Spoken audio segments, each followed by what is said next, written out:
Hello, I'm Jonasz Rewiński. Welcome on board the Eastern Express, and as always, I hope you enjoy the journey. Moscow keeps insisting that the war is far away. But when your factory closes, your airport shuts down, your petrol price doubles, and your phone can't call outside your approved Kremlin internet zone, the war is suddenly very, very close, and there is no far away anymore. On this episode, we're taking a look at the toll that Vladimir Putin's war is taking on the population at home. So without further ado, let's take a look at our latest report to find out more. 12 years into Vladimir Putin's pivot to sovereignty, Russia's economy looks less like a defiant fortress and more like a museum of frozen ambitions. Analysts say what's unfolding in 2025 is not a crisis or a recovery, but inertia. The quiet continuation of trends born long before the invasion of Ukraine. The fiscal surge of 2023 and 2024, financed by reserves and ruble devaluation, briefly inflated growth. But as spending tightened and Western capital vanished, the pace collapsed. Much of the so-called pivot to the east was already underway by 2012. The war merely passed fast forward. Ideology now steers the economy. Import substitution, patriotic slogans and the defense of the quote Russian world outweigh efficiency. For many, this is normal life. Politics over prosperity. The Kremlin, knowing stagnation brings no revolt, prizes control over growth. China is Russia's main partner, but on Beijing's terms. It buys raw materials, not microchips, in the global race for AI, biotech and robotics. Russia is running in circles, just as the Soviet Union did in the 1980s, modernizing on paper, lagging in reality. As the world accelerates into a new technological era, Russia risks watching from the sidelines, anchored by isolation, reliant on China and shielded by its own illusion of stability. A modern empire frozen in motion, a new age of Zastoy, the stagnation that dares not speak its name. And now we're zoning in on the East-splaining portion of our show. Nearly 4 years into the war in Ukraine, new sanctions are tightening on Moscow, and Washington is under pressure to act tougher. Russia's economy is weakening, but oil exports are keeping the Kremlin afloat. Russia's war machine runs on fossil fuels. Despite Western bans, the Kremlin earns billions each month from oil and gas sales, mainly to China and India, which now buy around 70% of Russia's crude exports. Smaller volumes go to Turkey and the UAE through a fleet of shadow tankers that bypass Western price caps. The US has not yet imposed secondary sanctions on countries purchasing Russian oil, nor followed the EU's stricter cap of around $47 a barrel. Analysts say that a loophole provides Moscow with steady income and softens the intended economic blow. But the strain is visible. Russia's budget deficit reached $51 billion in 8 months, and its defense spending is set to fall between 7 and 15% next year as credit to the arms industry dries up. Liquid reserves in the National Welfare Fund have dropped by a third to $34 billion.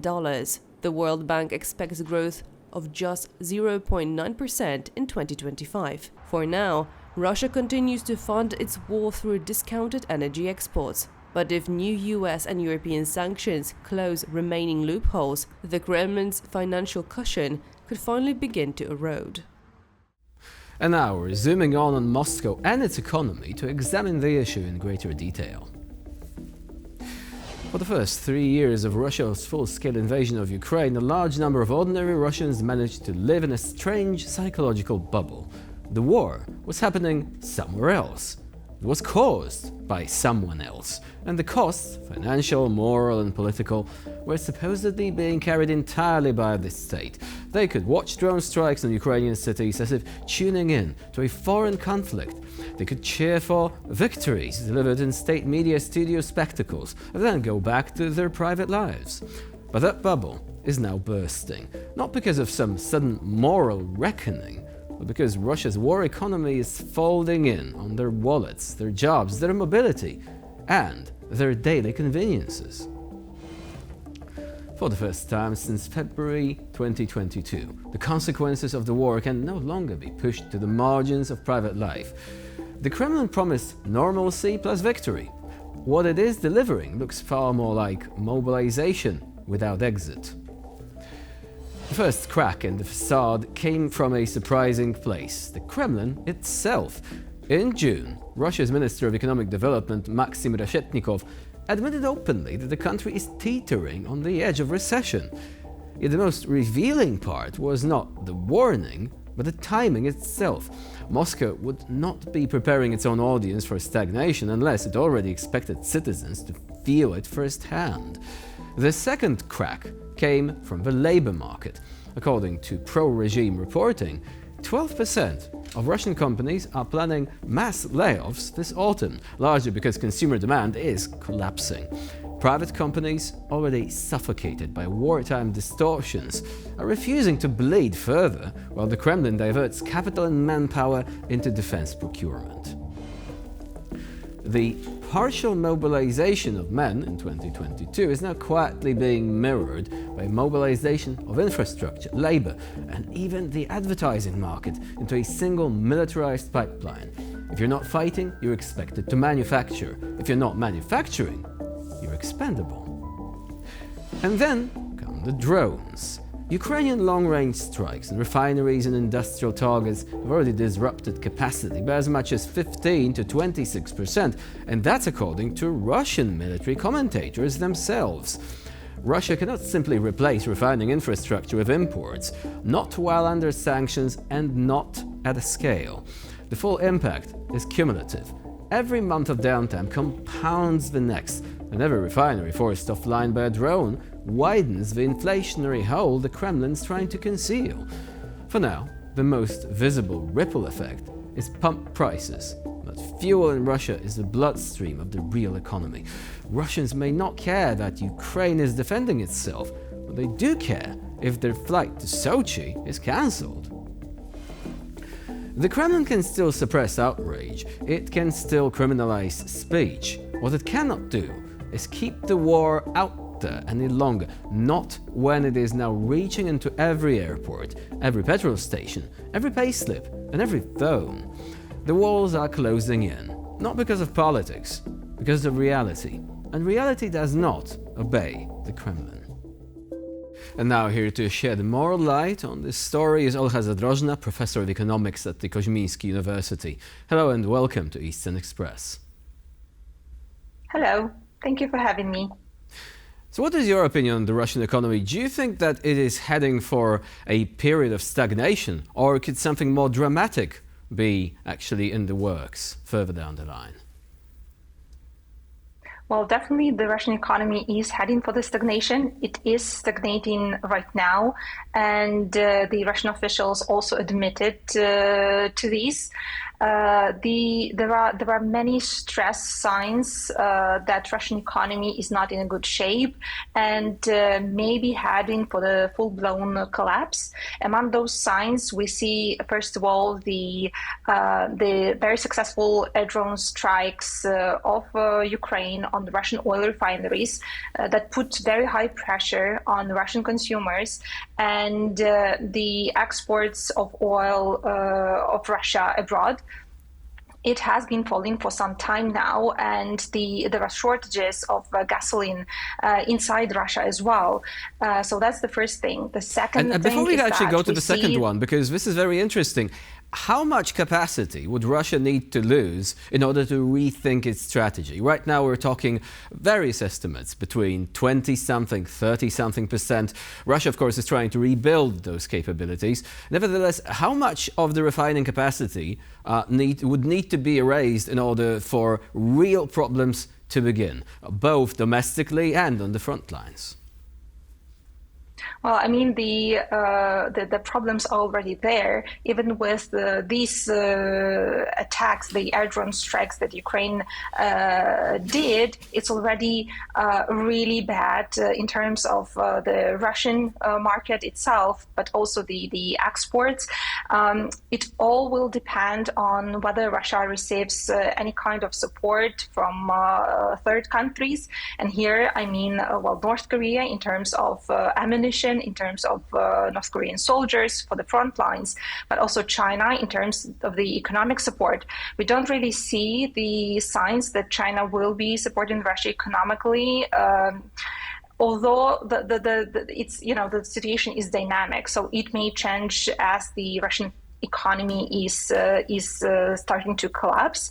So we will see. So it's very hard to give you a precise estimate. It will depend on the variety of factors and what's happening with the front lines, what's happening in the geopolitical arena, whether we see any progress after the Budapest meeting, which I'm a bit skeptical myself, but who knows, maybe I will be surprised. So you've mentioned China now, and some would argue that China is already supporting Russia economically in a variety of ways, including, of course, buying Russian energy resources, but also providing this steady stream of dual-use exports. A good example could be the fiber optic cables. China is selling them in large quantities, and they are used for drone production in Russia. What else do you think China would need to do to raise further alarm? Could China, for example, be trying to bail out certain sectors of the Russian economy, maybe try to buy out companies which are on the brink of collapse in the civilian sector first? And would Putin allow this to happen? Well, I mean, that would definitely help Russia if China helps Russian economy financially. Obviously, that's something that Putin wants to receive from China. But there are definitely some risks connected to doing these, both for China and also Russia. If this is happening, then Russia is in the complete dependency on China. And all of the efforts that now the United States are putting to disentangle this union will be just, useless, because there will be no coming back from this union. The Russian economy will be not independent anymore. It will be in complete dependency upon China. On the other hand, China has lots to lose as well if it does help Russia in an open, basically, because the European markets are very attractive to China, and it risks losing them if it supports Russian economy by giving its money and just bailing out different sectors. So coming back to Russia itself, you've mentioned the question of refineries. That was point number one. What other factors actually support the idea that the economy is in serious trouble? And also, which of these factors will impact the population as opposed to just the Russian regime?